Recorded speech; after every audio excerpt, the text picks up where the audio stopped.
Miami, Florida, home of the Fleischer Studios, where the latest scientific developments are employed in the art of motion picture cartooning. Leading experts are gathered in production conference on the famous cartoon, Popeye the Sailor Man. Hundreds of drawings comprising the results of their deliberations are arranged upon surrounding walls.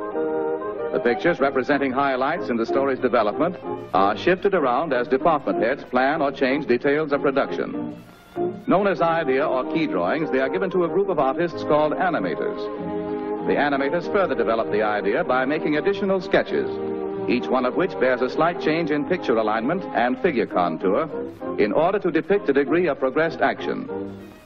As there are hundreds of pictures to be animated, the routine drawings in between the key pictures are filled in by other artists who are called in-betweeners. If you've ever flipped the pages of a pad of pictures drawn in sequence, you have no doubt observed how the action creates the illusion of motion. From the in-betweeners, the pencil drawings pass on to the cartoon inkers. The inkers trace the sketches on squares of celluloid. For short, they are called cells. They provide the characters with an invisible support and facilitate their arrangement with other figures as well as backgrounds. The ink drawings are then filled in with color. At the stockroom counter, painters or fillers in replenish their ever-dwindling color supplies. Great care must be exercised by the paint mixers. As a large group of painters are currently working with the same colors, the shades that all are using must match perfectly. Any variance in color will be noticeable on the screen. In filling in the outlines, the figures are reversed as the paint is applied, so the cells, when placed before the camera to be photographed, will present a smooth, glossy surface with no suggestion of paint or brush lines. Now the characters must be provided with a fitting environment. In this department, settings are designed and decorated by artists whose work is just as important and perhaps more complicated than figure animation. It also entails a similar degree of repetition. These artists supply landscapes, street scenes, buildings, exteriors and interiors, as well as furnishings. They must be adept at creating the illusions of wind-blown clouds, waving palm trees, rolling seas, moving vehicles, and other effects that suggest activity. The character drawings are used to aid them in obtaining proper figure placement in relation to backgrounds, also to aid in creating perspective and scene composition when the celluloids are assembled before the camera. For instance, Popeye's girlfriend, Olive Oil, must appear in normal relation to her patio doorway. And it would never do to let Popeye miss the rug when he bends his painted knee in ardent admiration. Many cells or pictures are required to complete this action. Now the thousands of celluloids bearing figures and backgrounds go into the long routine photographic process. All departments of the studio are supervised by Max Fleischer, veteran cartoonist.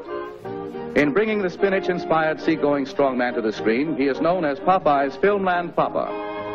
One at a time, each drawing is placed in a holder, and a single exposure is made on film.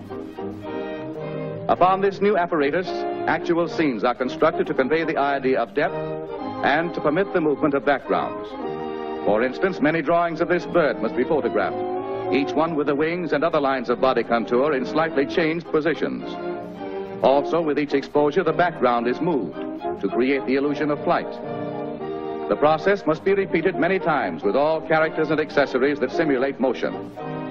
When it is realized that hundreds of sheets of celluloid, each bearing characters, properties, or scenic effects, must be superimposed one over the other so that figures will pass and repass each other in photographic action, thousands of exposures become necessary to complete the entire motion picture.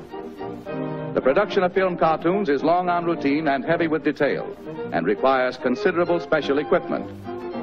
The groups of pictures for each exposure are held in place by chromium register pins, and the holder is adjusted to the camera by heavy iron arms that lock in mesh.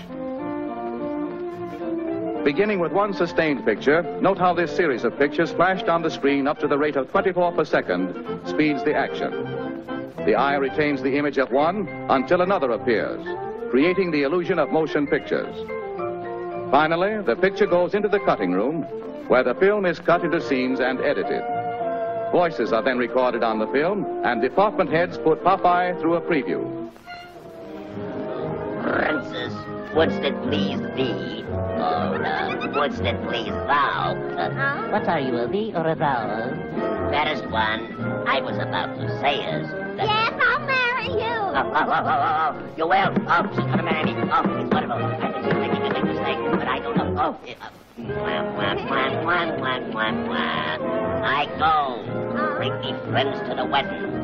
But I shall return. Oh, don't forget to come back. Heidi ho, Silver. Away.